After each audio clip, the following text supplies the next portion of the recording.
Bom, mas então, o que é aprender desse modo mais profundo e ativo hoje? Como que é fazer isso? Então, tudo que a gente fazia antes não serve mais? Não, não é assim, não é um tudo ou nada, mas uma questão de como a gente desenvolve. Então, vamos agora para alguns exemplos para ficar mais visível para a gente essa mudança.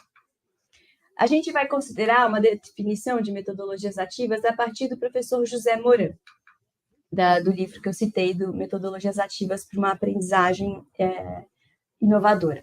Ele vai dizer que são estratégias de ensino, portanto, são trabalhos que o professor coordena, o professor é central, são estratégias de ensino centradas em garantir a participação efetiva dos estudantes na construção da sua própria aprendizagem, de forma flexível, então não é todo dia igual, do mesmo jeito, interligada, em que a gente vai relacionar as diferentes metodologias para o estudante compreender o que está acontecendo, e híbrida, porque a gente pode usar, assim, o presencial e o online. E é muito legal quando a gente faz a conexão entre esses dois mundos e um apoia o outro para aprofundar a aprendizagem, para criar aquela disposição para ir mais fundo.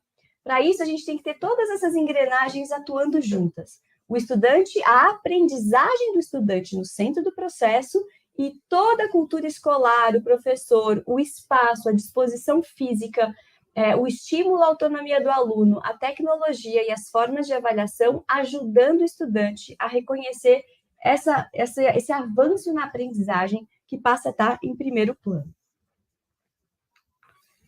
Bom, metodologias que a gente até colocou no post, né, na rede social e que resumem um pouco essas ideias que foram muito praticadas na pandemia e que são já arroz com feijão na Escola Mais, que todo mundo que está na Escola Mais conhece. Sala de aula invertida, né? A sala de aula invertida é justamente tirar aquela posição tradicional da gente ir na escola para ver o professor explicar alguma coisa pela primeira vez para nós. Na sala de aula invertida, o estudante estuda os conteúdos de um texto, de um vídeo, antes de ir para a aula. Então, ele acessa a informação declarativa, discursiva, antes. E ele é mobilizado por perguntas, por questões que daí ele traz para a sala de aula, para que na sala de aula ele não esteja vendo aquilo pela primeira vez, mas ele vai ser desafiado a trabalhar em grupo, a resolver um problema, a aplicar e mobilizar aqueles conhecimentos que ele leu antes numa situação mais ativa de aprendizagem.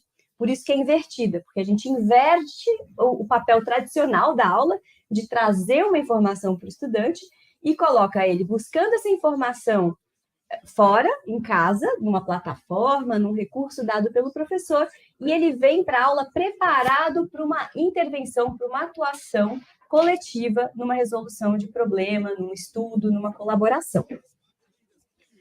Outro exemplo, salões de estudos com roteiros para estudo em grupo. Essa é uma prática muito bacana da Escola Mais, que estrutura esse percurso de estudar em casa e trazer uma proposta já rascunhada, estudada, para mobilizar uma situação mais ativa de aula, mas eu achei bacana mostrar para vocês que muitas escolas estão buscando isso. E a gente tem em São Paulo 2 escolas públicas que fazem isso. A EMF Amorim Lima, que fica no Butantã, e a EMF Campos Sales, que fica em Heliópolis. São 2 escolas municipais muito diferentes que já trazem essa preocupação de ter salões multietários, interativos, em que o estudante não está ali recebendo uma aula tradicional. Ele tem um roteiro de estudo que ele vai sendo desafiado paulatinamente a resolver de maneira mais autônoma e em colaboração, em grupo. Rotação por estações. Essa é uma que a gente adora e é uma que assim, faz muito sentido para justamente ampliar as práticas de registro, sistematização e estudo, e que também, assim, a gente não pode pensar que é só os estudantes se mexerem, é eles estarem em situações de aprendizagem com sentido e significado. Nessa metodologia, o professor organiza no mesmo ambiente cantinhos de investigação, divide os estudantes em grupo e eles têm diferentes desafios em cada estação. Numa estação, eles podem estar em computadores, fazendo uma pesquisa, vendo um vídeo, pensando a respeito daquilo. Numa outra estação, eles podem estar sistematizando um trabalho manual. Aqui no exemplo, eles estão confeccionando bandeiras, estudando bandeiras, poderia ser qualquer outra coisa.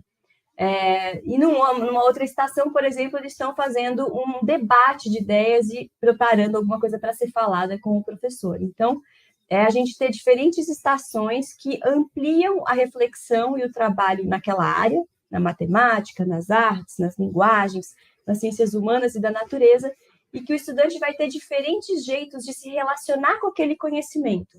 Numa estação, assimilando certas informações e lidando com um repertório.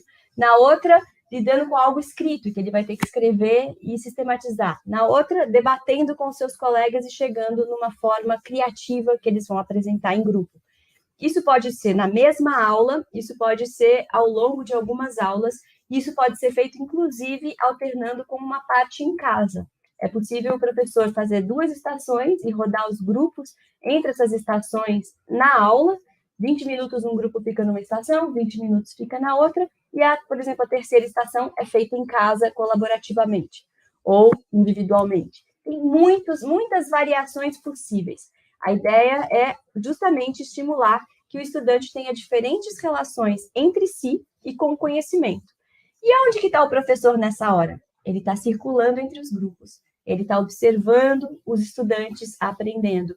Ele está vendo quem tem mais dificuldade e ele está ajudando nessa mediação. Então, o papel do professor é muito ativo. Ele tem que pensar nos agrupamentos dos estudantes que melhor funciona, como ele compõe o grupo, como ele ensina o estudante a trabalhar em grupo, como ele ensina a dividir papéis em grupo, e que situações que vão ser produtivas e efetivas em que tempo em sala de aula.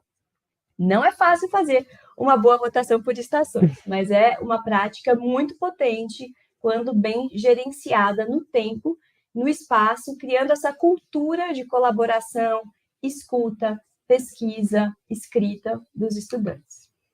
Uma variação dela é o laboratório rotacional. É quando a gente, então, produz não dentro de um mesmo espaço a rotação, mas entre diferentes espaços da escola, como tem na própria Escola Mais. Tem o espaço maker, tem as salas de aula, tem o pátio, por exemplo, tem uma sala com computadores. Então, a gente pode usar esses diferentes espaços dentro de uma sequência um pouco mais alargada de tempo, às vezes não é em uma aula, às vezes são em mais de uma aula, às vezes é numa dobradinha, numa composição de aulas entre professores, em que tem sentido o estudante ir nesses diferentes lugares para pesquisar diferentes coisas e chegar em produções com sentido. Tudo que uma metodologia ativa não pode ser é só uma movimentação aleatória de pessoas. Ela tem que ter uma intenção muito clara e o objeto de estudo que está sendo investigado tem que ser muito consistente.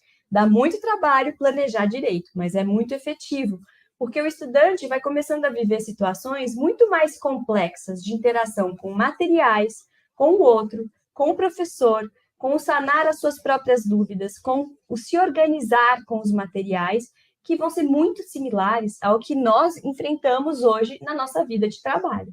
Então, a gente tem que aprender a lidar com essa complexidade de situações, que envolve as relações, que envolve a sistematização de conhecimento, que envolve o manuseio de diferentes materiais e envolve a gestão do tempo.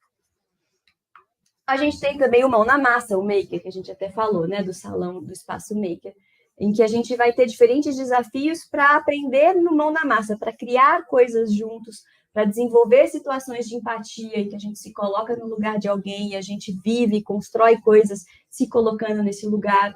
E aí tem várias propostas muito legais, como o design thinking, que é um desenho de ideias e emoções, que são formas de pensamento ágil e criativo, que são muito favorecidas quando a gente também manipula coisas com as mãos, e que a gente vai aprendendo a co-criar junto. O que é não só eu criar algo sozinho, mas eu criar em grupo, com um propósito, com um desafio, com um tempo, tendo um propósito comunicativo, apresentando esse trabalho para alguém depois. Então, são trabalhos muitíssimo potentes que fazem toda a diferença na formação do estudante para a vida, que vão encorajando o estudante a ter um protagonismo, uma fala, uma criação, que vão formando uma bagagem, um repertório, porque ele vai ter que ser criativo e desenvolver nas suas múltiplas escolhas de vida.